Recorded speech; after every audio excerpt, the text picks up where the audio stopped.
Tout d'abord, je vous remercie d'être venu pour cette première journée de cette conférence Sciences et métaphysique. Je suis particulièrement heureuse d'accueillir parmi nos conférenciers un certain nombre des meilleurs spécialistes de cet auteur et philosophe donc américain, né en 1912 et mort en 1989, qui a fait un petit détour à Paris puisque il a effectué sa classe de terminale en 1929 au lycée Louis-le-Grand, avant de repartir aux États-Unis. Une présentation très rapide de l'œuvre de Sellars, c'est qu'elle présente l'intérêt remarquable de ne jamais envisager un certain nombre de questions d'ontologie, de sémantique et d'épistémologie indépendamment les unes des autres. Et il me semble que Sellars est particulièrement important pour nous, non seulement d'un point de vue historique, mais aussi parce que beaucoup des oppositions qui structurent aujourd'hui encore le champ de la philosophie analytique actuelle, comme l'opposition entre réalisme et antiréalisme scientifique, entre naturalisme physicaliste et normativisme, ou encore entre fondationalisme et cohérentisme en théorie de la connaissance, l'ensemble de ces oppositions désormais classiques en philosophie analytique contemporaine trouvent leur raison d'être dans la généalogie critique qu'en a proposé Sellars au lendemain de la Seconde Guerre mondiale. Et en ce sens, Sellars fait tout à fait partie, à mon sens du moins, des philosophes qui, au XXe siècle, ont assumé le rôle de passeur entre la tradition et la modernité, et qui, partant de questions tout à fait traditionnelles concernant le statut des entités abstraites et le débat nominalisme ou réalisme, ou concernant la vérité et l'objectivité de nos représentations, tout simplement, ont largement contribué à poser les termes des débats qui sont toujours actuellement encore les nôtres, comme en atteste l'usage qui est fait actuellement de notions qui étaient originalement sellarsiennes, comme celle de Mentale, par exemple, qui est utilisée par Jerry Fodor, la notion d'un langage de la pensée, les notions d'image scientifique et manifeste du monde, et enfin la notion du mythe du donné. Alors, si on suit Sellars, on s'aperçoit que le projet général de naturalisation de l'esprit dans lequel il s'inscrit se heurte dès l'origine à un dualisme fondamental qui est propre à notre représentation et à notre conception du monde. Ce dualisme n'est pas le dualisme classique entre corps et esprit, mais un dualisme plus radical entre normes et faits. Le dualisme corps et esprit n'étant qu'une expression historique ou une version historique de ce dualisme plus fondamental. Et les approches contemporaines, qu'elles soient antinaturalistes, comme c'est le cas chez Davidson, John McDowell ou Robert Brandom, ou qu'elles soient naturalistes chez des gens comme Fred Dresky, Ruth Millikan ou Ned Block, relèvent tout à leur manière de la cartographie des options philosophiques que Sellars s'est efforcé de dresser. Alors, l'objet de cette conférence, à mon sens, va moins consister à essayer de réhabiliter coûte que coûte un auteur du passé que de tenter de mesurer l'influence ou l'impact que ces réflexions et son sens des problèmes philosophiques, des réflexions qui ont d'ailleurs été largement nourries par l'étude des grandes figures de l'histoire de la philosophie, et bien la manière dont l'impact que les réflexions de Sellars ont pour la pensée contemporaine et la manière dont elles peuvent aujourd'hui encore continuer à l'alimenter et à l'enrichir.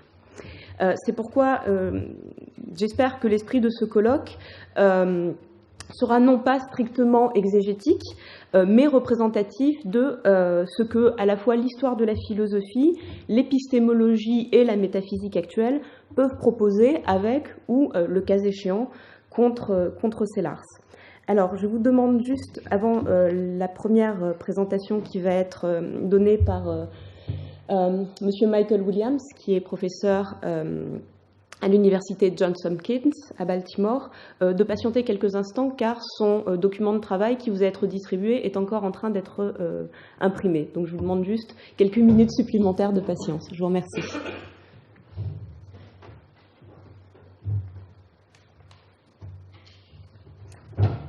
Juste un petit détail. Nous avons un petit changement, je vous prie de bien vouloir le noter sur le programme, puisque Monsieur Frédéric Neff, qui était censé parler à 15h50, donc sur le thème de Sellars et de l'ontologie nominaliste du particulier ne pourra malheureusement pas venir. Donc en fait, nous allons simplement faire remonter l'ordre des conférences et c'est M. Robert Brandom qui s'exprimera à 15h50. Voilà, je vous remercie. Please accept my apologies for not having the handout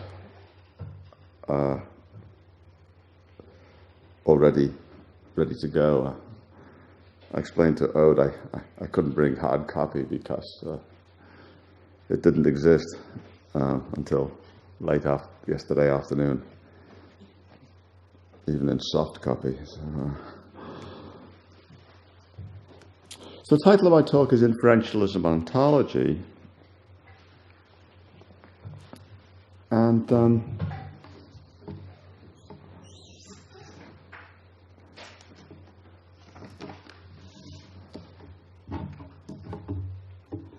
I want to particularly talk about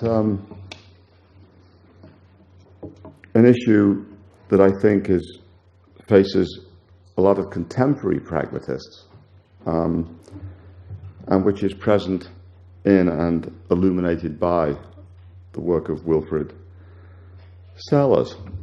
So my topic is what I'm going to call pragmatism in a way and the expressivist challenge.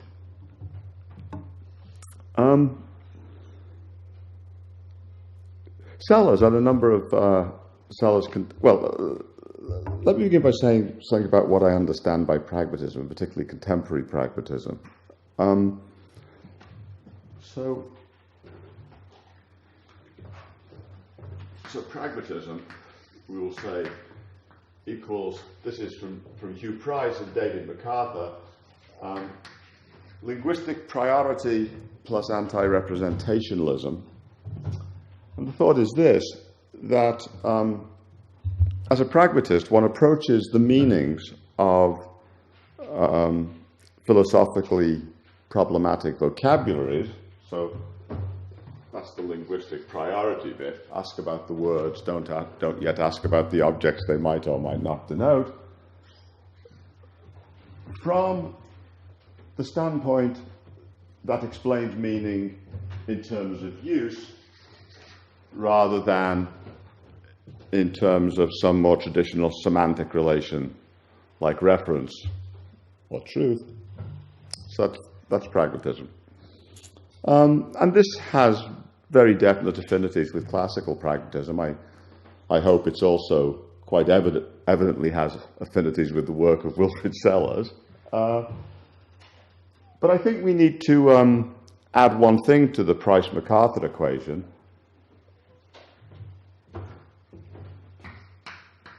Semantic minimalism. Because what's distinctive, I think, about a good deal of contemporary pragmatism is that contemporary pragmatists no longer attempt to analyze the notion of truth instrumentally, as, for example, in terms of problem solving or coping, as Richard Rorty used to like to say, nor epistemically. They don't identify truth with any form of assertability or justification, even ideal assertability or justification. Instead, they go for some kind of minimalist or deflationary account of truth, where pretty much everything you need to know about truth is given by some kind of equivalent schema. This is from Paul Harrich. He calls it the minimal theory.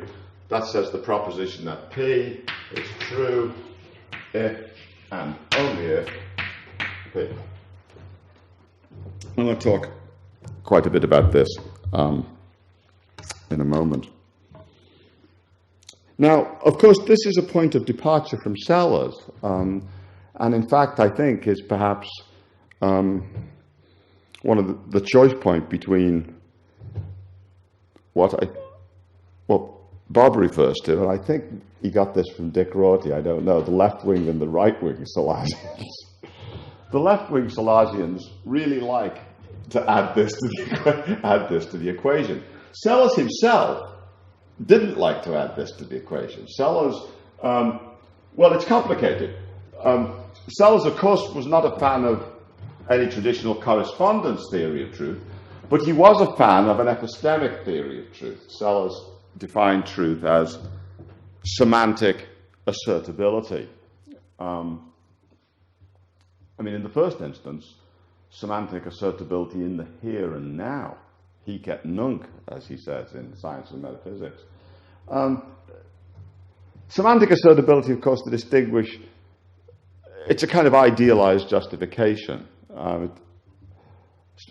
A proposition is semantically assertable when it's asserted in accordance with the relevant semantical rules and in the context of whatever collateral information might also be relevant to establishing its truth. So Sellars obviously is open to the thought that I can be very well justified in believing that P and nevertheless P be false, but that just means I might be operating in accordance with the semantic rules to the best of my ability, but lacking some of the relevant information, I wouldn't be in an ideal position to assert that P, but merely in a good one. And of course, even worse from the standpoint of the left-wing Sellarsians, though, not merely does Sellars adopt an epistemic theory of truth, he then supplements it with a kind of correspondence notion that he calls picturing.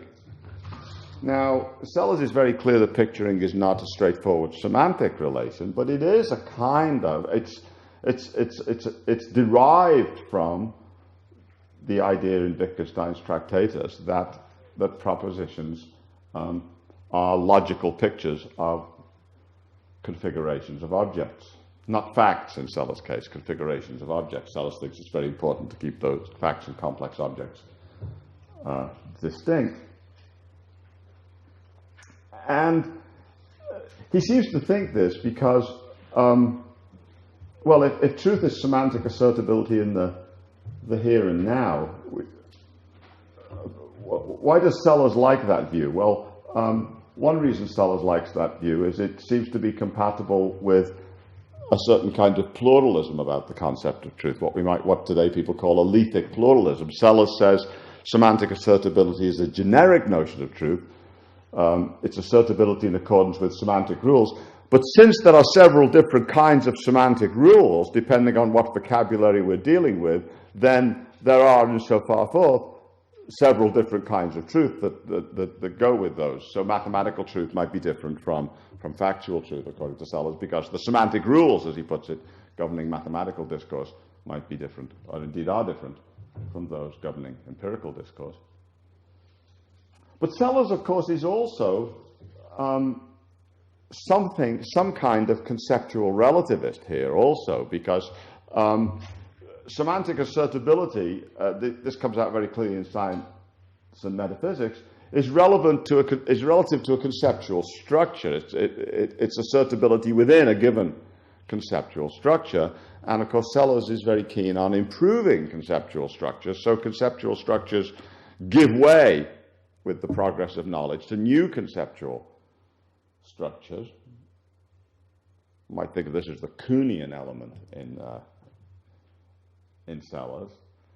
So we can supplement the primitive notion of semantic assertability inside a conceptual structure with an idea of absolute truth. And roughly speaking, a proposition is going to be absolutely true if it belongs to a family where it has successors in the conceptual structures that succeed our conceptual structure, and indeed survives, once at least some successor is present in the final conceptual structure, which Sellars calls conceptual scheme CSP, after Charles Sanders Peirce. But then you might sort of wonder, well, what makes this, as it were, the ideal or the final conceptual structure? And you certainly don't want to say, well, it's the conceptual structure in which we finally managed to say what's true, because then we would be going in a rather small circle. So Sellars thinks he needs something that Peirce doesn't have, he says in Science and Metaphysics, some independent way in which CSP might be ideal. And the answer is that when we get to CSP, we would have, as it were, ideal, not merely ideal semantic assertability, we would have ideal picturing of reality at the level of basic factual propositions. Well, to Sellars' left-wing admirers, this is all dreadful. I mean, a locus classicus for this attitude would be Richard Rorty's paper. I'm going to get this wrong. Representation, social practice, and truth, or is it social practice, representation, and truth? Or anyway, it's those three things in some order or other. And Rorty says this is just a dreadful backsliding into representationalism on Sellars' part. I mean, you know, what we all loved about Sellars was the anti-representationalism, and then he goes and gives us this stuff. And you might think the only reason you get around to worrying about picturing and all that is because you're wondering, well, why is even ideal semantic assertability putting us in touch with the way the world really is? And then you think, oh, I've got to think of some answer to that doesn't involve the notion of truth. So then you come up with picturing. But of course, you only got into that position because you made truth an epistemic notion in the first place, right? So if you stuck with semantic minimalism, the left-wingers think, you could have just dropped all the picturing talk. It's a response to the initial error of opting for an epistemic notion of truth rather than a deflationary notion of truth. It's in a way more or less mandated by it once you go down that road. Now, I'm not going to resolve that dispute. I'm just calling attention to it because it's relevant to what I really do want to talk about. And what I want to talk about is this. There's another good thing about this, though, from Sellars' standpoint, you might think. And this brings, so having spoken about pragmatism, this brings me to the second part. Sellars is very attracted to what is today called an expressivist approach to certain kinds of problematic vocabulary, preeminently prescriptive or normative vocabulary, but Sellars extends this also to modal vocabulary, including the elethic modalities, necessary, possible, and so on. And it's not really an extension, because actually for Sellars, modal vocabulary is in a way a kind of prescriptive vocabulary. It's bringing. So it's the kind of view that one finds in Alan Gibbard and Simon Blackburn. It's a descendant of course, emotivism, the idea that in issuing a normative judgment, what we're primarily doing is expressing a practical or emotive attitude, sometimes called the boo hooray theory of moral judgment or normative judgment. Except, of course, it's a sophisticated form of this because it allows that normative discourse displays the full logical syntax of assoteric discourse, and indeed is, in a way, perfectly open to what can be called, without qualification, reasoning, and not merely expression of attitude. Now, a lot of pragmatists continue to be attracted to ideas like this. Hugh Price is a good example, I think, until he tells me otherwise, that Bob is an example. But of course, there's a problem about this, which is recognizable pretty much right away. And it's that traditional expressivists, like Blackburn, of course, have a contrast for expressive language, namely representational language. I mean, what makes expressivism attractive is the thought that at the deepest level, although normative discourse, say, has the logical syntax of assoteric discourse, it's not really in the business of stating facts or representing how things are, at least not in the full-blooded sense that straightforward factual discourse is. So all expressivists tend to imply a distinction between, a deep distinction between discourse which is primarily expressive and discourse which is genuinely factual. prosaically descriptive, as Gibbard sometimes says. But of course, you see the problem right away. If you signed up to the expanded equation here, you don't have any notion of robustly representational with which to contrast the expressive. That's the trouble.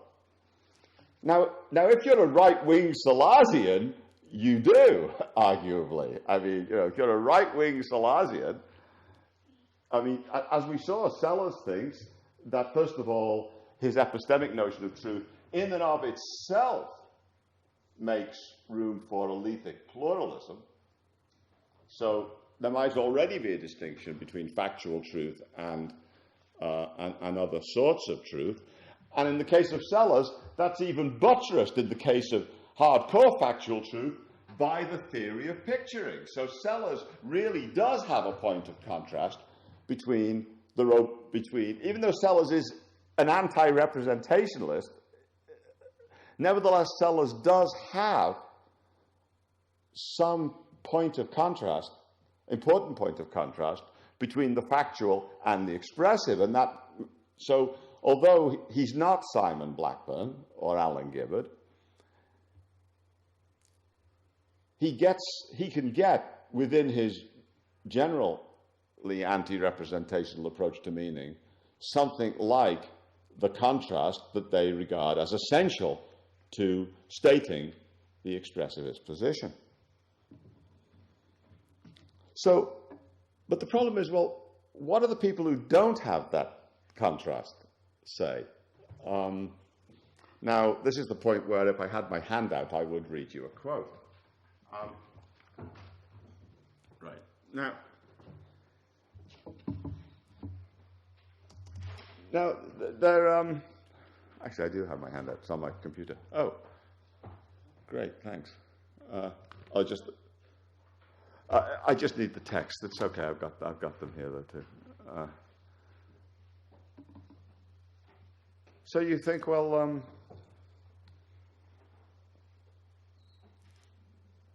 so what are we going to do about this? Well, Hugh Price has an answer to this, and there really isn't any conflict between semantic minimalism and anti-representation. There isn't any conflict between pragmatism as this combination. There really isn't any conflict between this and expressivism, because really anti-representationalists are simply global expressivists. There can't be a conflict, because what anti-representationalists do for all forms of discourse is really what local expressivists, people who offer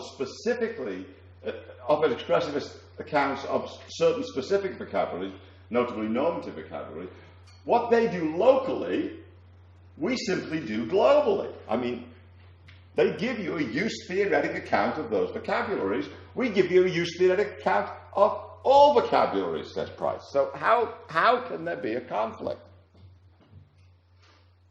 Well, I hope I'm not raising a dust and then complaining I cannot see. But that doesn't seem to me to be a completely convincing response. And the reason it doesn't is this. Sure, you're doing globally what local expressivists do locally. But what makes you so confident? Price says, okay, so Price says, that's okay because global anti-representationalism is compatible with what he calls functional pluralism. But then I want to say, well, yes, but how are the different functions going to be characterized once semantic discourse is off, semantic vocabulary is off limits for serious theoretical use? So what makes you think, once you go global, that you're going to end up drawing lines around vocabularies in anything like the places where the local expressivists drew them? What makes you think that you're going to be able to reconstruct within the anti-representationalism anything like the distinction between the prosaically factual and the expressive? And so that's the can you do it question. And then the second question is, why would you want to, right? I mean, that's the other thing. I mean, so can you do it? Actually, three questions. Can you do it? Can you do it for reasons that bear at least some significant similarity to those that motivate local expressivists to draw these lines? And then three, why would you want to do those things anyway? Should you want to do them? And then here, the radical, the leftist of the left, would be Paul Horridge, who says no, no, and no to those three questions. No, you can't draw those lines. You live in a world without isms, as he puts it in the recent paper. You certainly couldn't be motivated to draw them, because semantic minimalism takes away those motivations. And so you shouldn't want to. You can't. You don't need those, and you shouldn't want them. Okay, so that's what Horridge says. Surprise. And that seems... Now, of course, we've seen Sellars was not going to be bothered by that, because Sellars doesn't sign with the semantic minimalism. But the left-wing Sellarsians do. So the question is, can you be a left-wing Sellarsian and not be Paul Horridge, right? In other words, do we have to choose, as it were? Do we have to either go with Simon Blackburn's and quasi-realism, Sellars' rather complicated initial anti-representationalism, but possibly, as Rorty says, backsliding into representationalism, and so going towards something like Blackburn's quasi-realism? Or do we have to go all the way with Paul Horridge and just live in a world without isms? I'm sure Rorty would have said, and did say, when he was at the conference where Horridge gave that paper, said, excellent, a world without isms. That's where I live. So that's the problem. Now, having spent all this time on the problem, I can give you 5 minutes. Okay.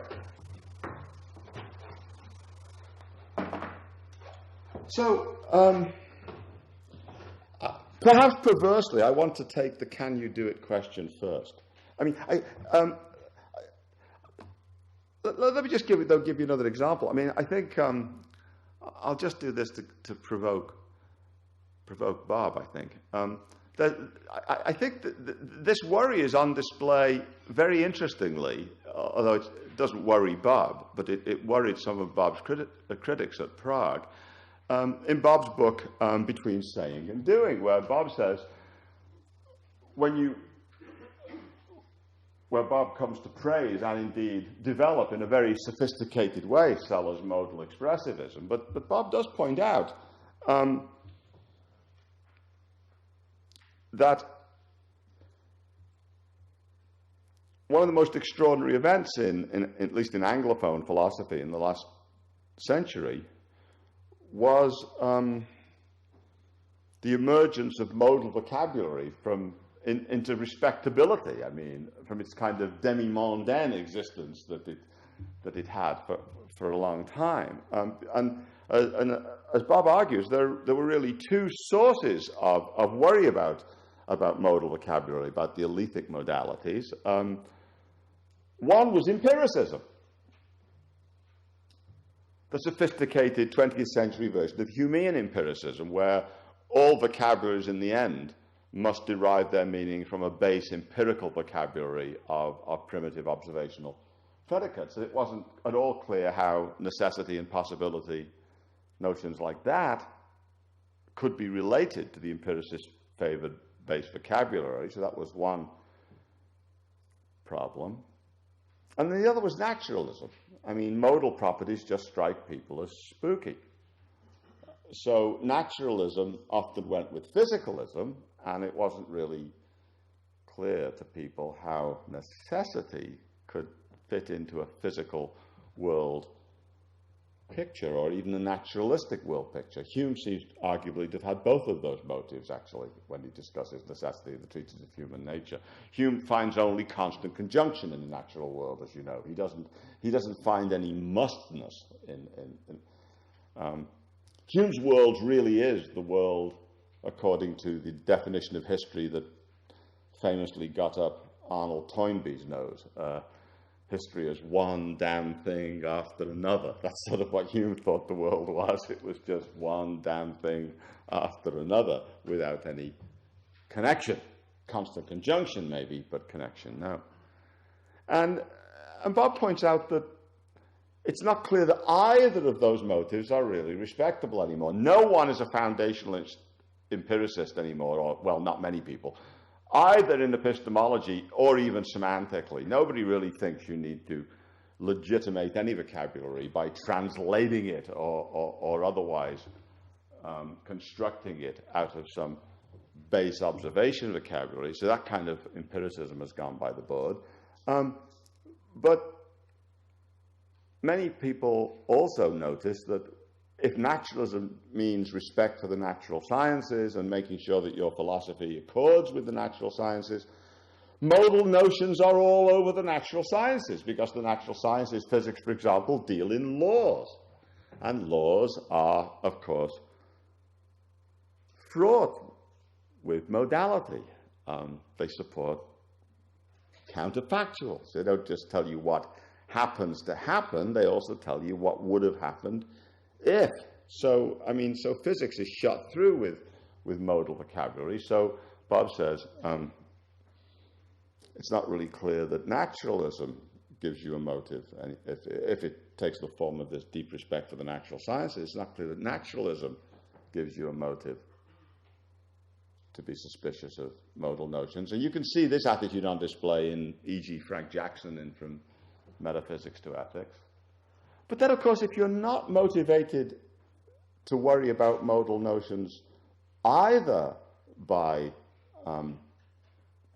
empiricist or naturalist worries, what would you be motivated to worry about them by? I mean, in other words, so this all looks like grist to Horwitch's mill. I mean, no, no, and no, right? I mean, unless you already had some antecedent philosophical prejudices, either of an empiricist sort or of a very restricted physicalist sort, that didn't take even physics at face value, that insisted on a more stripped down notion of what the physical facts were, excluding the modal facts, any trace of modality in the physical facts, then you wouldn't have these worries, and so you just rest where your semantic minimalism suggests you ought to rest, in a world without these isms.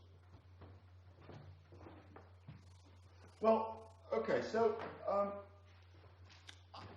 I'm going to take the can question first, I think, and worry about the motive question later, which may seem rather strange. I mean, why try to do something before you know whether it's worthwhile? Well, and that, in effect, is what is a criticism that I've heard made of Bob. But I think one answer to that is, well, you don't always know why something's worthwhile until you try to do it, actually. The idea that you would see this in advance. So I want to go back to this minimal theory of truth.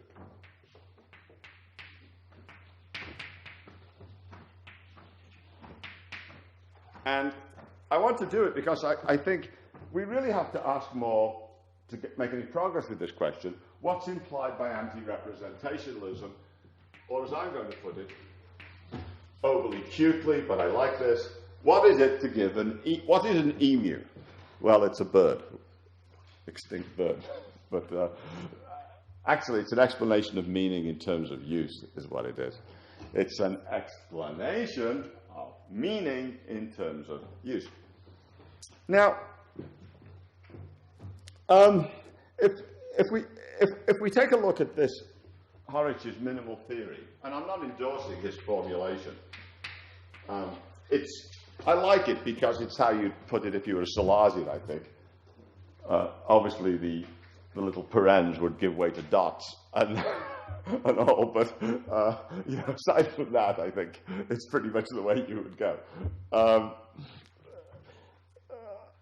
Horwitch makes three claims about this. He says the rule of use that's implicit in our acceptance of all the instances of these equivalences is fundamental, both explanatorily, that's to say, obeying that rule is sufficient for mastery of the notion of truth. Epistemically fundamental, our tendency to accept them without argument is primitive. It's not explained, justified, or rationalized by anything deeper. And then thirdly, that those two facts, the acceptance of these instances in that way, is the source, as he puts it, I'm quoting, of everything else we do with the notion of truth. That's the claim. Now, I want to say that, now, Horwich, interestingly enough, though, even though this is a rather special emu, it's a minimalist emu or deflationary emu, and I'll come to that in a moment, thinks it could serve as a general template or a general paradigm of what it is to give an emu an explanation of meaning in terms of use. So, looking at this analytically, I want to say that we could really look at it as having three components. So it's a French emu, it's a Gallic emu, because it's divided into three parts. So there's a material inferential component, there's an epistemic component, in this case it's T, epistemic for T, and there's what I'm going to call a functional component. And the inferential component just gives you that rule of use. It tells you in a way that the inference from P to P is true and vice versa. Those inferences are always good. The epistemic component tells you precisely what it tells you, that the goodness of those inferences is primitive, not to be criticized, justified, explained, or anything else. And then the functional component tells you why there's already a divide here. The functional component tells you why it's useful to have a word that behaves in accordance with those inferential and epistemic proprieties. And of course, all deflationists about truth tell you pretty much the same story here. They tell you that truth is a device for semantic assent, which allows you to express generalizations that you couldn't easily express otherwise. Because if you go up a level, from the level of just talking about things in the world to talking about the way you talk about them, you can actually generalize over sentences or propositions, and so you can say things, if you want, you can endorse excluded middle. You can say every proposition of the form P or not P is true. Or you could say, to borrow an example from Bob, everything the policeman said in court yesterday was true. So you can endorse, as it were, propositions collectively with truth talk. And that's a very, very useful thing to be able to do. You can formulate interesting epistemic norms this way. You can say you should try to believe only true propositions. So truth itself doesn't have to be a normative concept the way some people think. Sellars perhaps thought, Price definitely thinks. But nevertheless, it's very useful in formulating methodological and epistemic goals. So it's a non-trivial functional addition to one's expressive resources. Now, it's interesting, I think, when you look at this. The two things I want to say about this, though, right off, and I'm going to come back to these because they're crucial. Notice right away, though, that you have to be very careful in talking about use here, because use is already ambiguous given the three-part template. Roughly speaking, between use as it were, manner, how the word is used, how it is used, what proprieties govern its usage, and function, what it's useful for. It's two quite different notions of use, I think, actually. How it's used, the use patterns or proprieties that are or should be instantiated by a competent user of the word, versus what you can do with, or use a word like that, what you can do with a word that respects those proprieties.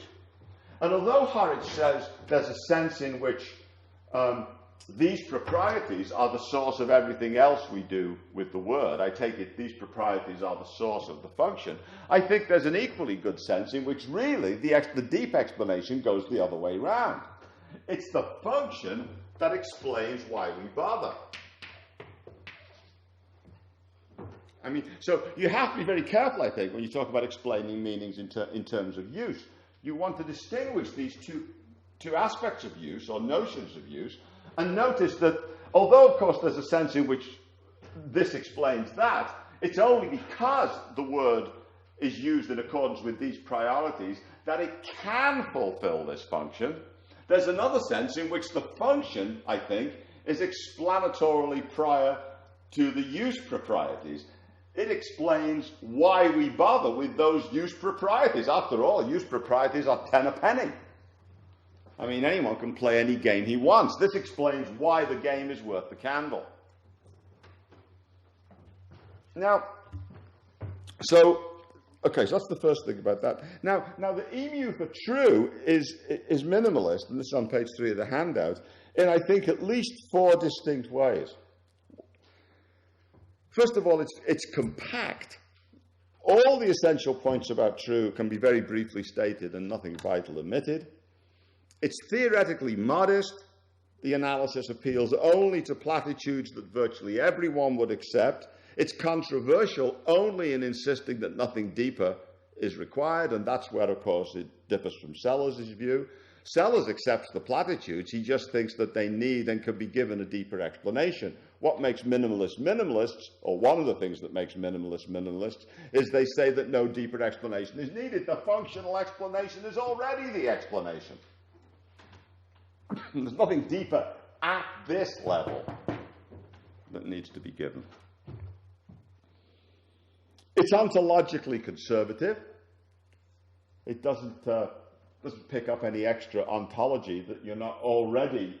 I mean, if you're going to give explanations in terms of use, you're going to talk about patterns or proprieties, speakers, words, and all that kind of stuff.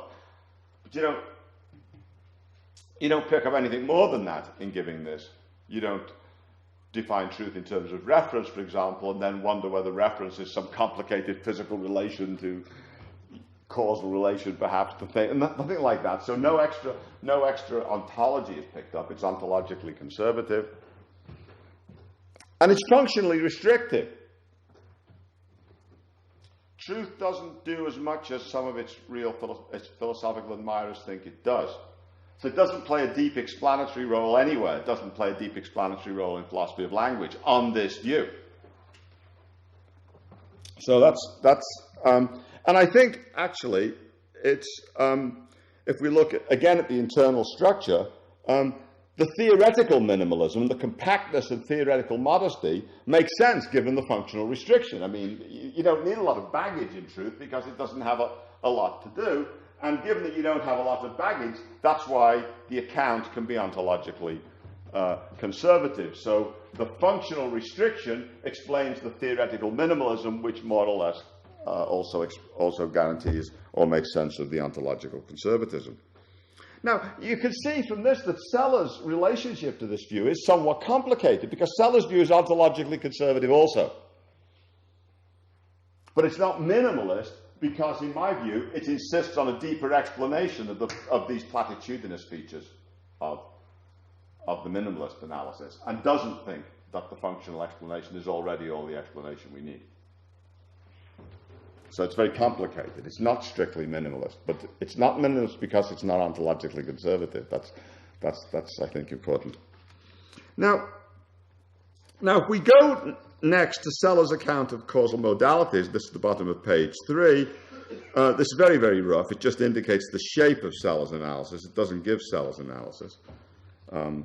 Sellars' most detailed statement of treatment of these problems is in this paper, Counterfactuals, Dispositions, and the Causal Modalities, which I think he never reprinted. It's in the Minnesota Philosophy of Science.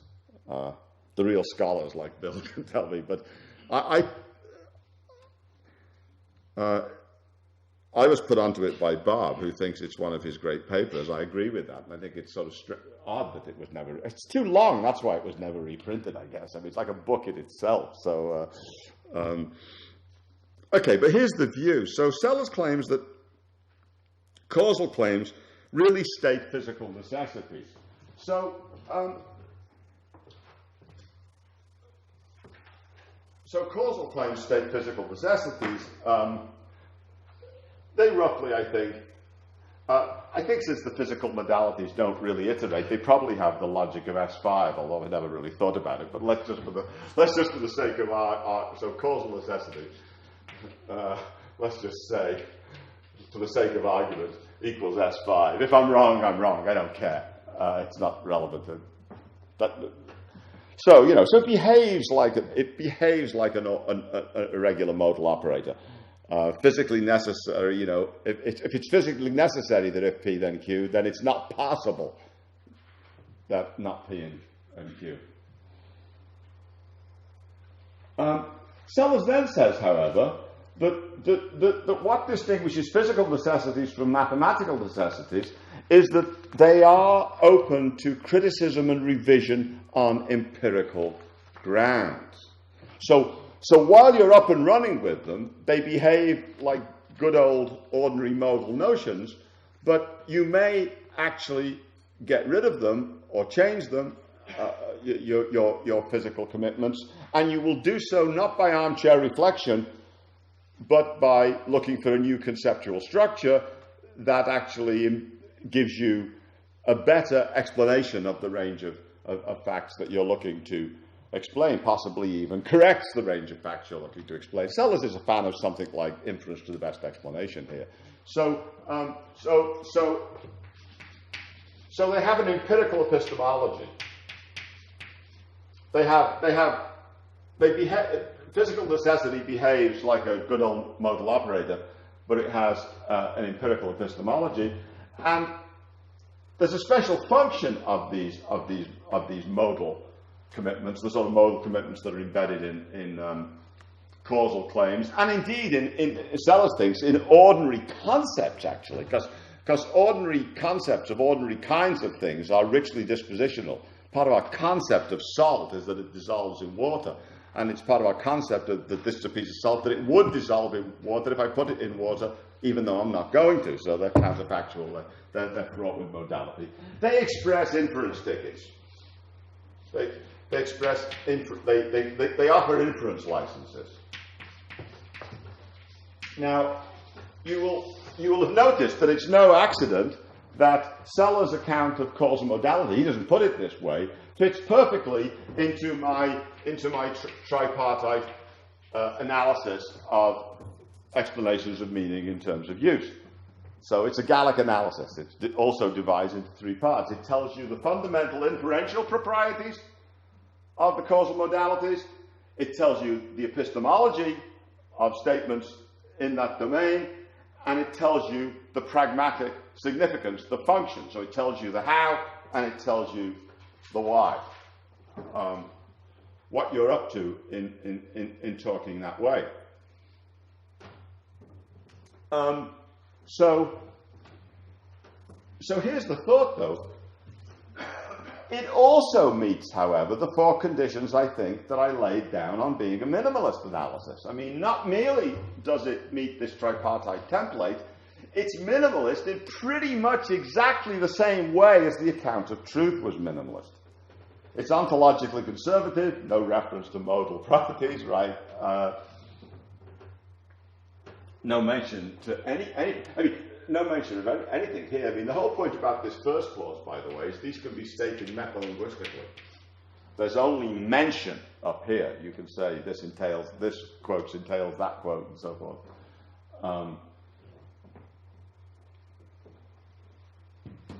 The empirical grounds doesn't yet obviously bring in any disputed notions, and this certainly doesn't.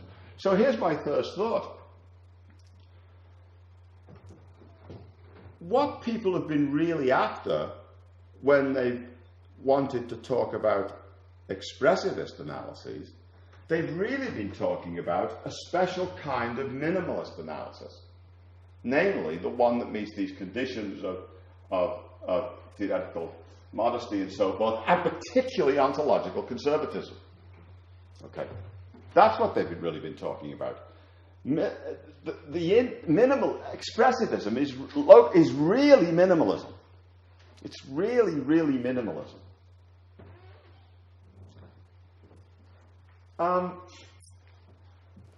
So this ought to be a pleasing way to think to left-wing Sellarians, right? Because I'm on the way to reconstructing something like drawing the lines that expressivists want to draw, but without getting involved with truth or semantic assertability, and still less with picturing or anything like that. I'm going to say that what we really wanted from expressivist analysis was not just an emu. All emus are going to follow the tripartite template. What we're really looking for is minimalist emus, and in particular, we're looking for ontologically conservative emus.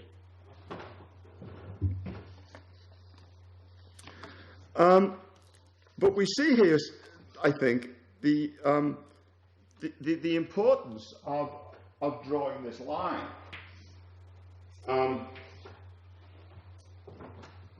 What makes the prescriptive or normative ones expressive is they have a rather special functional significance in their relation to action. So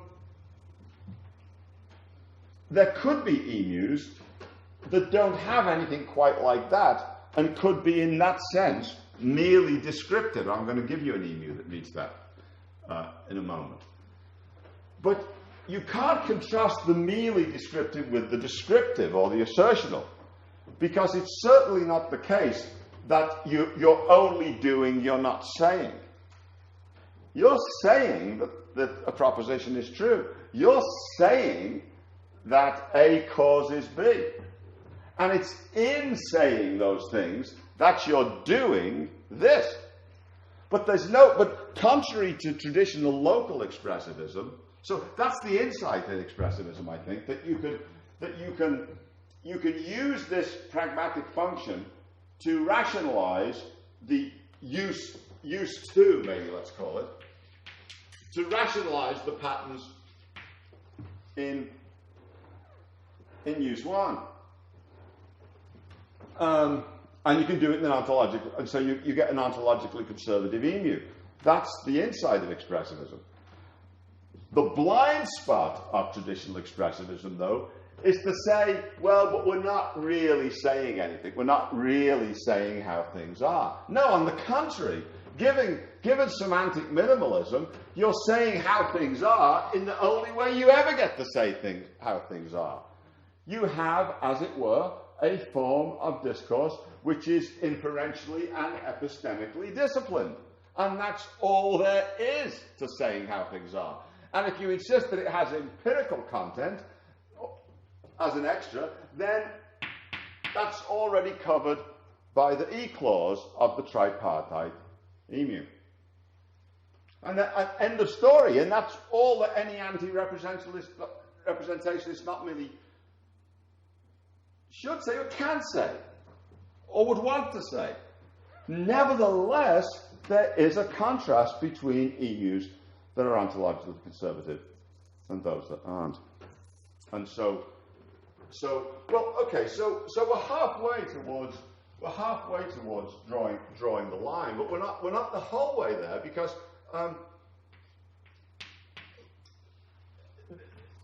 we need the other side of the contrast. Are there any emus that are not ontologically conservative? Price sometimes seems to imply that meaning-use analysis is in and of itself ontologically conservative, but the answer is no, it isn't. There are emus, this lessons from Sellars, there are emus that are not ontologically conservative. And a clear example for Sellars is observation terms. The emu for an observation term is like read, a predicate with an observation use, is not ontologically conservative. Well, why is that? Well, up here you're going to get a whole bunch of inferential relationships that relate to the conceptual structure of the color space. You're going to get, monochromatically red implies not green, etc. Red implies colored. You've got to get that. But then, at the epistemic level, you're going to get that in its reporting use, red depends on your possessing a reliable, discriminative, responsive definition. To respond to the presence of a visibly red thing by saying that it's red. So here you're going to get RD, and you're going to get some more complicated stuff too about how the entitlement that comes from the exercise of such a disposition is defeasible, and etc. And then down here, you're going to get an explanation. Why do you want these things that are reactive? And because they exert empirical control over. They play a special role in the control of theory. They are reactive to the environment. Now, this would be a bit of a digression, but I will say this bears on a criticism of Sellars that is suggested by Bob. Namely, that Sellars sometimes has a tendency towards in inference and meaning, and Bob just right about this, to what might be called hyperinferentialism. Bob calls it hyperinferentialism. In terms of my template, hyperinferentialism would be the view that the first clause, the I clause, determines conceptual content. That would be hyperinferentialism. This is for red, okay, now. So, Bob espouses what he calls broad inferentialism, but according to, in my template, the I and the E clauses. These count as conditions. And Sellars does seem to have hyperinferentialist tendencies. At least in the mid-50s, he was much given to drawing a distinction between moves within a game and what he called language entry transitions. Typically saying that's red in the presence of a red thing. And Sellars likens, in some reflections on language games, likens entering an observation report to setting up the board in the chess game rather than then playing on it once the board's been, or maybe setting up the position in a chess problem rather than playing it out once the position's been set. Notice, of course, this distinction between transitions and moves is not a distinction between the normative and the merely causal. Absolutely not. I mean, look at the analogy with setting up the board. I mean, there's a right and a wrong way to set the board up, even though it's not yet a move in the game. So there are right and wrong ways of executing entry transitions, even though the transitions are not moves. They're still normatively governed. And Sellars later, of course, makes that much clearer by introducing the distinction between two forms of norms: ought to do moves, norms which govern moves or actions generally, and ought to be moves which govern the correctness of transitions. So it's not. But nevertheless, I think actually Sellars is right to. Sellars is onto something with hyperinferentialism, and I want to defend it. So, I distinguish, I call this use 1, but I think I now want to distinguish use 1A from use 1B, namely the epistemic from the. Why might you want to think that there is a notion of conceptual content which is given merely by the inferential material proprieties? Well, I think there's at least 3 reasons in Sellars why you might want to do that. First of all, this is a deflationary analysis of, not perhaps in a sense, maybe deflation is not the right word. On Sellars' view, the distinction between observational and theoretical is merely methodological, and it's carried by this. So there's no special permanent observation vocabulary. It's very important to Sellars that even the observation vocabulary can be revised. And it's also important to Sellars that items words that are introduced initially theoretically can cross the line, can come to be used in reliable, discriminative, responsive, dispositionally sort of ways. So people who originally use a word in a more inferential way can come to use it to express non-inferential knowledge by acquiring or being trained into an appropriate RD. Well, look, the whole point of that claim is that the term can cross the line methodologically without changing its conceptual content. But that's got to be true only if you have a notion of conceptual content which is determined independently of the epistemic clause of the tripartite template. So, content, in the narrowest sense, call it inferential or assertional content, has to be given by the I clause. Only that way can that, because that's what's preserved when a term introduced theoretically acquires an observational use. It doesn't become a different concept. Sellars never claims that. Red means what it always meant. Red means to people who can use it observationally what it means to the blind person. Or put it like this, woodpecker means to me what it meant when I used to have to look it up in the bird book and do complicated inferences, and when I can now just glance up and say that's a downy woodpecker. I haven't changed my concept of woodpecker, I've just acquired a new epistemic relation to woodpeckers. But I haven't changed the concept of woodpecker. So the concept of woodpecker is given by this. So 2 cheers for hyperinferentialism, right? I mean, 2 cheers for Now, but come back to the main thing. We see, however, that it's important to Sellars that there have to be, though, terms in any language with empirical content that have an E clause like this in them. There have to be. So it's not optional that some terms... well, here's the third reason for hyperinferentialism. It saves... maybe it's the deepest one. It saves the analysis from circularity. Because the fact is, in the E clause, when you explain the reliable discriminative responsive disposition, unlike in the I clause, I mean, that's all metalinguistic. If we're doing it for languages, it would be dull, right? Where we really do full Sellarsian stuff. Okay, but I'm doing it as words. This is all metalinguistic. This isn't. The word red is used in stating the reliable discriminative responsive disposition clause. You say you have a reliable disposition to respond with the word red to red things.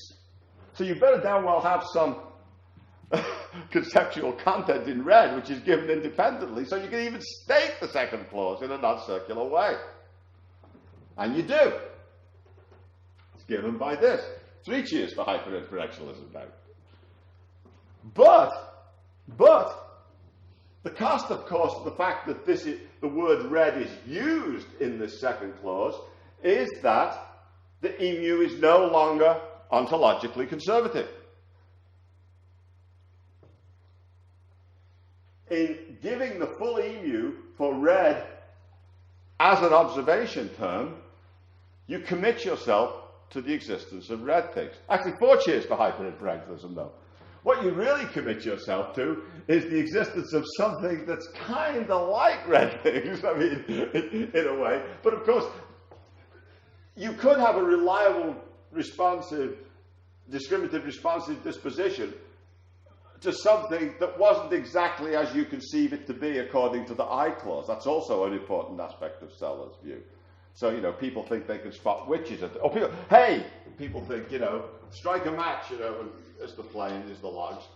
My God, look at that phlogiston, leaping to the heavens or something. Well, not exactly, right? I mean, you've got an RD to something here, but a phlogiston, what does that mean? Well, what you're responding to is not really well categorized according to the conceptual structure laid out by the I clause of the emu for phlogiston. That's what that means. But it doesn't mean that this is wholly useless or groundless. I mean, you might look for a better explanation of why you had this, why you really could. You could discriminate some interesting class of things with this. You were discriminating something, it just wasn't exactly as you thought it was. So 4 cheers for hyperinferentialism. But still, I mean, as long as you're working with this structure as given, this clause is not ontologically conservative. It picks up the commitment to the existence of things described by this conceptual structure. Here, so now I've got my contrast. I've shown that a minimalist emus that can be given for the things the expressivists want to give them for, but I've now shown that there are non-minimalist emus too, and they can be given for things that expressivists don't want to give them for. The prosaically factual, paradigmatically the observational. Okay. So within an absolutely uncompromising anti-representationalism, I've drawn lines that are roughly where local expressivists want to draw them, and for reasons that are visible affinities, I think, with those that motivated them in the first place. Well, okay, in the last couple of minutes, you can do it, but why should you want to do it? Okay, I mean, you can do it. Let's say you could do it to some reasonable approximation. I'm not going to say I'm picking it. Well, that I think is really this is the most difficult question. I mean, I was going to talk about oughts, by the way. Let me just say, you can pack ought into the tripartite template, but the prescriptive vocabulary things will be ontologically conservative because the exit transitions, of course, go from thought to action. They're not entry transitions, so they can be stated metalinguistically. You don't need to. You don't pick up, and they can be done in an ontologically conservative way, take my word for it. It really matters. It's red things that cause you to say red. It's normative attitudes that cause you to perform certain actions, okay? So you pick up commitments to normative attitudes in the EMU for prescriptive discourse, but you don't pick up norms in the EMU. You pick up normative attitudes, you don't pick up norms. Whereas in the EMU for red, the entry transition, you pick up red things, and not just things you think of as red. Okay, well, I think this is very difficult. I think if you resonate to Sellars' idea of reconciling the scientific and the manifest images, but are not altogether happy with Sellars on semantic assertability and picturing, you probably ought to like this. Because it uses only Sellarsian materials to do a good deal of image reconciling and covers a good deal of the reconciling that Sellars does. After all, part of the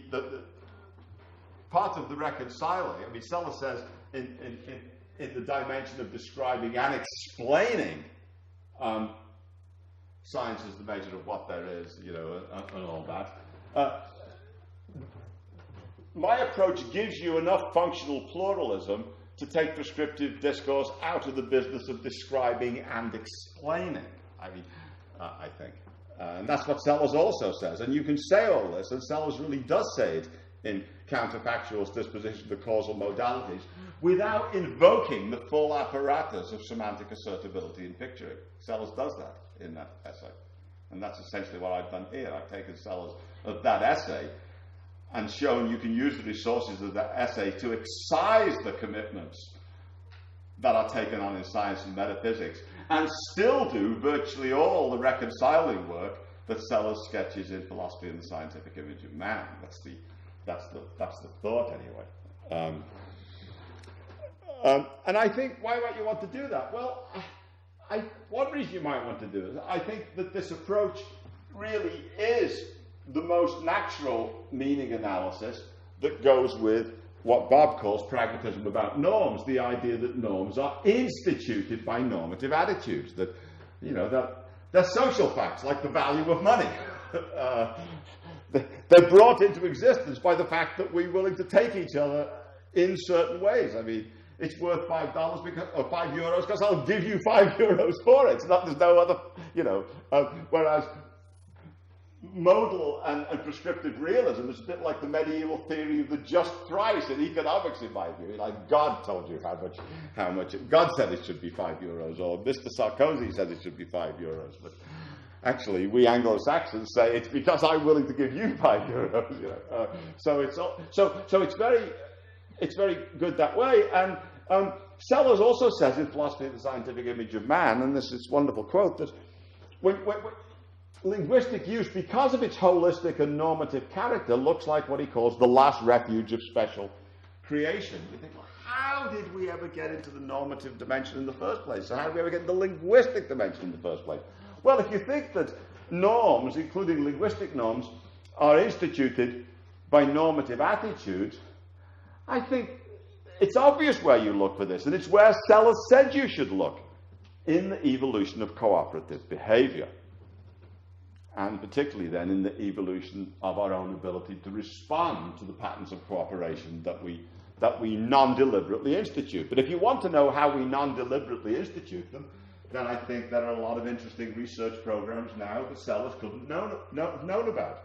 There's wonderful work by Brian Skirms and others in evolutionary game theory about the non-deliberate emergence of cooperation as a basin of attraction in social interaction under quite minimal constraints.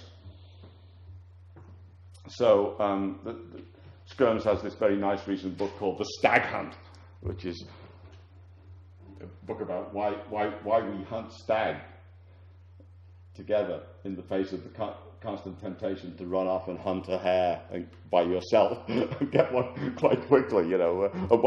Under what conditions does the norm of stag hunting emerge, given the constant temptation to chase the hare when it runs by? Well, you know, that's where you look. If you think that normative status is instituted by normative attitudes, and you think first that norms can emerge implicitly in practice without deliberation, evolutionary game theory might well be the place to look for how that happens. And Sellars says in Philosophy of the Scientific Image of Man, the evolution of cooperative behavior is where to look. So I think there's a good deal to be said for pragmatism about norms, and therefore a good deal to be said for an approach to meaning-use analysis that captures something from local expressivism. And I don't think you have to sign on to dogmatic physicalism. It's a good naturalistic genealogy of this way of talking. It takes the mystery out of it, and I think that's a good enough reason.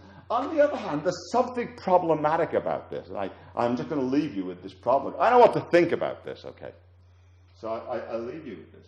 Sellars himself says, however, that if you're going to stick this all the way into modal vocabulary, then you must realize that you're gesturing towards a much deeper notion of a much more austere notion of naturalism. Namely, the one that I began with earlier, the idea that a world history is just one damn thing after another. That, in other words, there's an ideal of a pure description of the world which contains only generalizations over statements concerning occurrent properties of objects. So no dispositions, no laws. I think this idea goes back to Sellars was always taken with this idea. I think it's right there in some of the early papers reprinted in Pure Pragmatics and Possible Worlds, where he talks about the idea of a world history in just these terms, and how you might, as it were, impose a kind of normative and modal grid on it. Notice it's something like it's something like science as Quine would like it to be, with only extensional logic and modality sort of out the door, you know.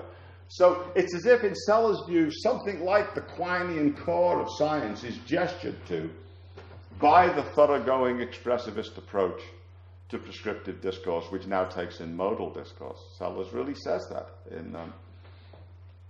So, as he says, no matter how many modally fraught statements we might use to get to formulating that world history, because the modality is at home in explaining and justifying. So we'll do a great deal of explaining and justifying along the way, but the final statement itself of just how things are, dragnet, just give me the facts, man, that wouldn't contain any of that vocabulary, says Sellars. There's an austere naturalism buried within this commitment. So there is, funnily enough, I think, in Sellars here. People talk a lot about Sellars as a Kantian or moving analytic philosophy from its Kantian to its Hegelian phase. But in this aspect, I think, Sellars was moving analytic philosophy back to its Humean phase in CDCM. And it seems to me, but I put a heavy underline on seems, that he was right in that. That is the cost of this view. Whether that disqualifies it, I wouldn't like to say. And I think that's the note on which I'll end. Thank you.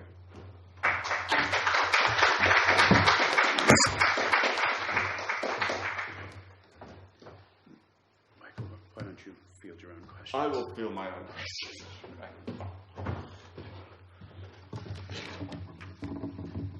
The floor is open. Jim. Yeah, there's so many good things to think about in there. I just want to pick on a small thing and think it through. Basically, on the handout is where you go against hyper-inferentialism. So you kind of say that Sellars is a hyper-inferentialist. And I didn't quite see that. So I want to take concept, say, of an electron. It's hard to picture. Well, I don't know whether Sellars is a hyper-inferentialist, whether he is. I just think Bob was onto something in seeing that in inferential meaning, and I wanted to say that it's motivated. I don't care whether we want to call him a hyper-inferentialist or not, but I thought it was interesting the issues you raised about preserving conceptual meaning across these different. Yeah. So I'm interested in your A and B, but I wasn't sure about them. So take, it's hard to picture red losing its, but take the concept of an electron starts out theoretical and becomes observational. You can say there goes an electron. And you want to say that supports this kind of hyper-inferentialist view that electron, since there has to be a sense in which it means the same across that change in role, that somehow supports that hyper-inferentialism. But it supports segregating, in my tripart analysis, the fundamental inferential proprieties from the epistemic part of the analysis. Yes. We have that one, so this is your B. In the original theoretical role, the content of electron, although it wasn't itself an observation response, to articulate its conceptual content, you have to see its role within an entry, inference, and exit system. So you don't get a purely hyper-inferentialist conceptual content. It doesn't lose those. It doesn't lose those, though. It just adds. I mean, look. So you never get a purely hyper-inferentialist account of the conceptual content, even of the theoretical notion. You have to take into account, even though it isn't a response, its content is essentially related to responses to cloud chambers. What I said was, it's a condition on a language having empirical content that there be observation terms. Okay. So non-observation terms will have in their inferential clause relation to observation terms. That's right. That's right.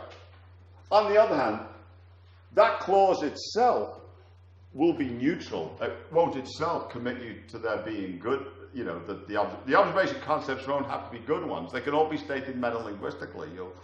You'll have to say, we take it that we have, these relate to blah, blah, blah observation, and we take it that we have an RD to those things. But it'll still be hyper-influential, it'll still be ontologically conservative, you see. It won't pick up in the way that endorsing something as an observation term will pick up the ontology. Okay. So it'll remain a purely inferentialist account. It'll keep all those things. Right. Yeah, I guess it's just on the restricted matter of whether that supports the namely that you don't need to take account of the language entry relationship. You do need to take account of them. But it's part of the content of the concept of electron. That it's related to things that are taken to be entry transitions, yes. Okay. Part of taken to be, right? That's part of the inferential. That's part of the content which is captured by what I'm calling the hyperinferentialist component in Sellars. You can state that in terms of taken to be. When you endorse it that those terms really are part of your up and running observation vocabulary, then of course the taken to be has to drop out because you need a reliable discriminative responsive disposition to those various things. But it's not part of the explanation of, say, electron, that the current observational vocabulary is a good one. It's part of the concept of electron that it have inferential relations to items in what we treat as our current observational vocabulary. That's part of the concept.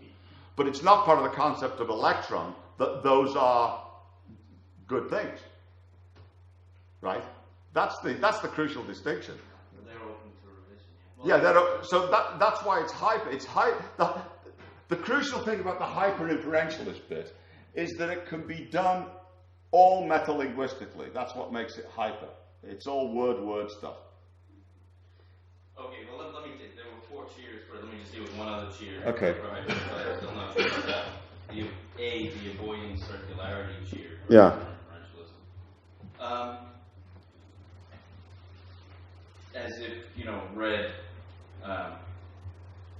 the content of read is independent of its response rule.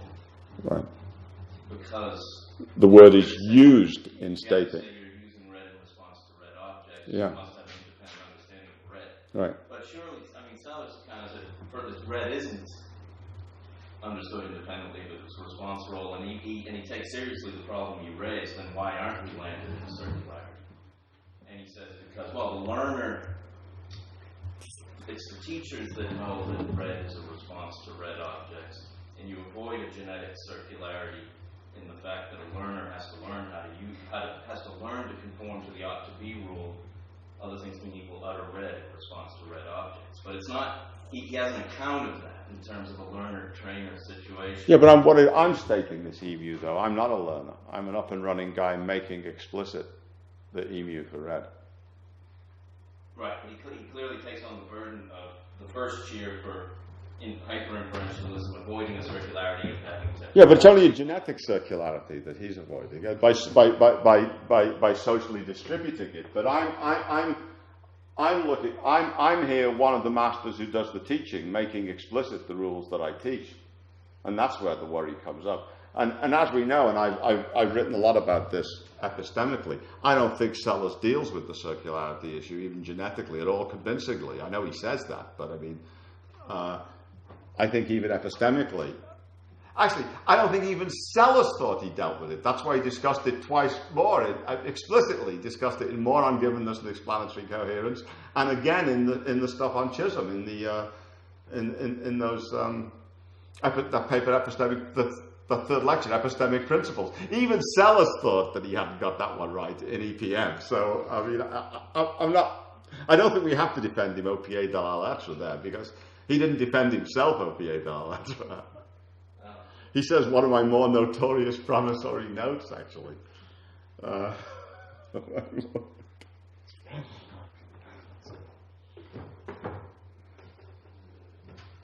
for a very interesting talk, and I don't know if this is at the point, this sort of follow-up to those questions, I think. If I understood you right, you would, so to speak, make conceptual identity depend on the inferential rule. Yeah. So that you have the same concept, different observational component. Yeah. We sort of, from a common sense point of view, often like to say that we're still talking about the same thing, but we have now rather different theory about it, so that the entrance would define what we're talking about, sort of giving a sort of concept of identity. Like we're still speaking about atoms, but oh, well, that's actually a different issue, and it's one that I didn't talk about.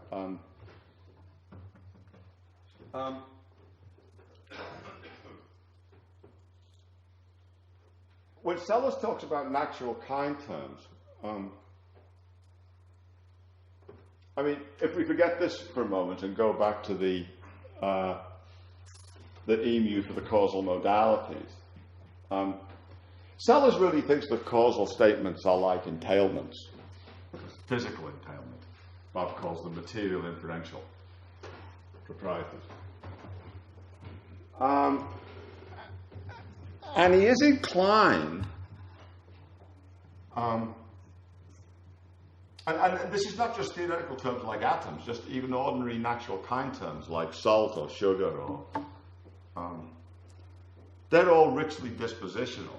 So they all have laws built into them. Built into the concept, Sellars says, really. It's part of my concept of this piece of chalk as a physical object, that it's got to drop when I let go of it, he says. I mean, So ordinary language is not a Humean language of occurrent properties. It's a richly dispositional language, implying laws in the very classificatory terms that it uses. And then what about those laws? Well, they're like entailments, says Sellars.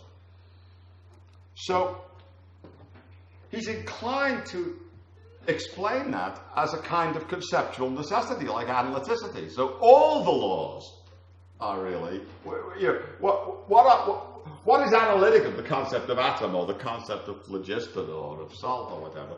Well, actually, all the laws that it governs, are analytic of the concept. And when you change those laws, you really change. It looks as if he ought to say you really change the concept.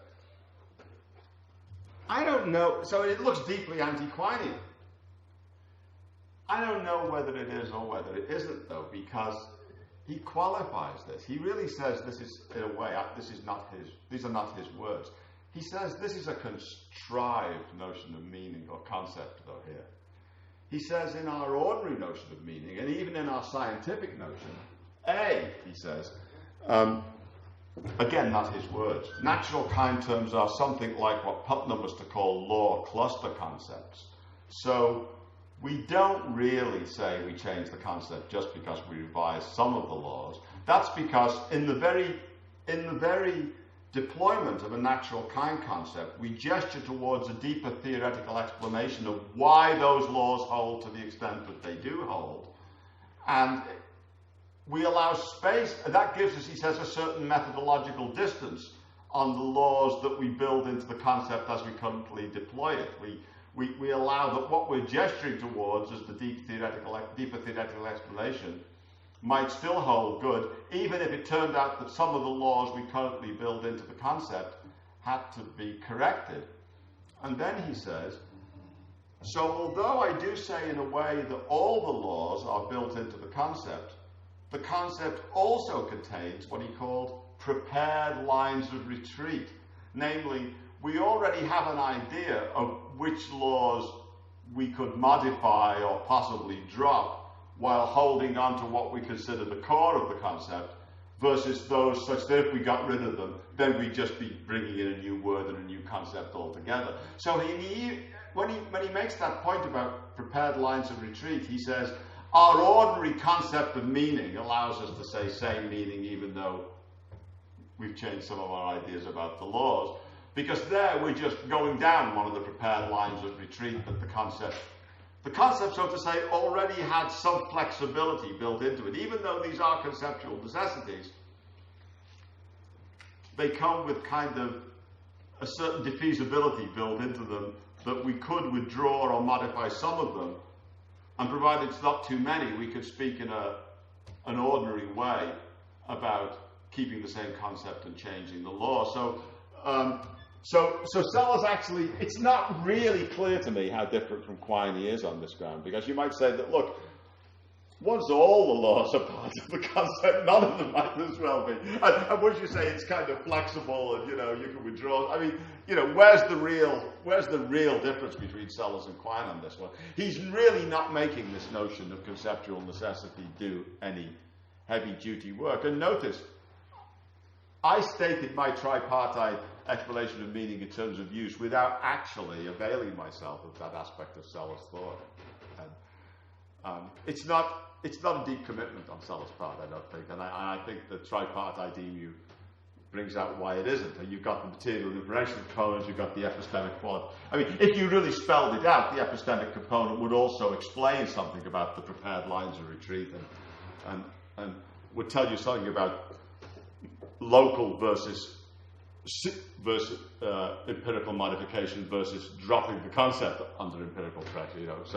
So then you'd just see the whole thing displayed, and you wouldn't really need to enter into a dispute between Sellars inquiring over whether these things are strictly speaking analytical, whether they aren't. I mean, I think you could just state the whole thing in language that ought to be acceptable to both of them. So yeah.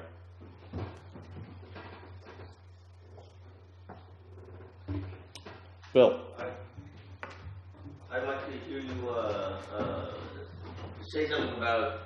I was very interested with your treatment of oughts and the idea that oughts as principally involved in practical commitments and our language exit moves. They're not commissive. Right. But now, would you say something about the fact that, at least phenomenologically, we as it were do respond to situations with the oughts, right? I mean, you can sometimes see the very wrongness of someone's feeding their child. And you don't have to go off and figure out what you ought to be doing about this. I mean, you don't have to do that first in order to come to see it. So oughts often do enter into our responsive. I can never remember the already got our E stand for. Those things, they often figure into our language entry moves as well. And say something about why that wouldn't end up making us committed to. Okay. I guess the first thing to say, of course, is that bear in mind, because I distinguish use 1 from use 2, okay, so there's perfectly good descriptive content in discourse whose use 2, pragmatic significance, is practical or expressive, okay. So remember, I'm not contrasting the doing with the saying, okay. So there's perfectly good things you're saying when you say you really ought not to do that, okay. I mean, that's as good as A caused B, which is also given, an inference ticket sort of analysis. Remember, I mean, Sellars has this, what he says, and I should have spoken about this. I think this tripartite analysis of mine explains exactly what Sellars means by calling modal statements transposed norms. Right? They behave in ways that allow them, as Sellars puts it, to convey information about attitudes that they do not state. What do they state? They state A causes B. Or they state, that's wrong, you SOB. That's what they say. Okay. There's no reduction. The whole point of this analysis is there's no reductive intent. The saying is just what it says, and it's what the I and the E clauses determine.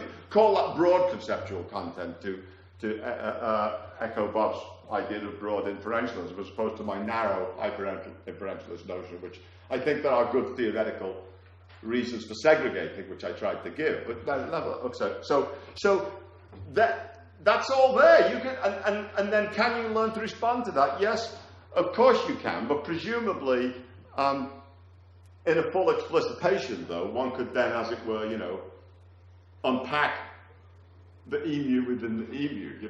Right? I mean, you could say that what you are responding to is certain features. I mean, in other words, the practical attitude. I mean, in other words, you'd probably analogize it to a theoretical term acquiring an observational use, right? Where you can only do it with lots of extra training and collateral information, but you sure can do it. You can say, there goes an electron, or there goes some. So I think actually the thick moral concept would be like that. They would have a great deal of content in the 1 and 2. And probably we couldn't, for all the well-known reasons, really fully segregate it out either.